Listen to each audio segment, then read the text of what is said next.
মেজাজ হারিয়ে নিজের সতীর্থকেই চর, আলোচনা সমালোচনা যেন পিছু ছাড়ছে না রুডিগারের। স্বস্তিতে নেই রিয়াল মাদ্রিদের ড্রেসিং রুম। গুঞ্জন ছড়িয়ে পড়ছে সতীর্থের সাথেই বাঘ বিতণ্ডা, এমনকি ড্রেসিং রুমে নাকি ঘটেছে চর কাণ্ড।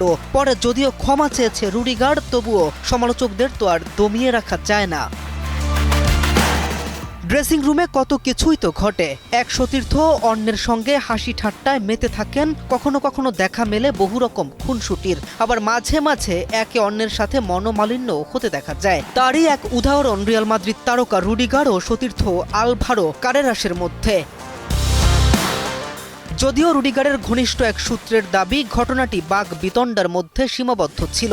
হাতাহাতির মতো ঘটনা সেখানে ঘটেনি। এটা সামাজিক যোগাযোগ মাধ্যমে গুজব ছড়িয়ে পড়েছে। উত্তপ্ত বাক্য বিনিময় হয়েছিল প্রথমে, পরবর্তীতে ক্ষমাও চেয়েছে রুডিগার। এমনকি পরবর্তীতে সতীর্থ ও তার পরিবারের সঙ্গে নাকি ডিনারও করেছে এই রিয়াল তারকা।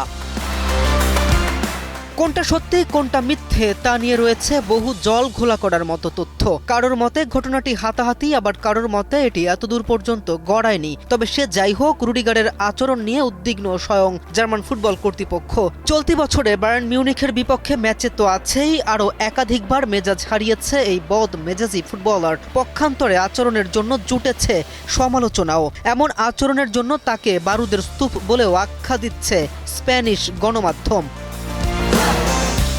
আসন্ন বিশ্বকাপে আচরণবিধির ওপরে বিশেষ নজর রেখেছে ফিফা। তাই দুশ্চিন্তায় রুডিগারের দল। সে যদি আচরণবিধি লঙ্ঘন করে, শাস্তি সে একা নয়, পেতে হতে পারে গোটা টিমের।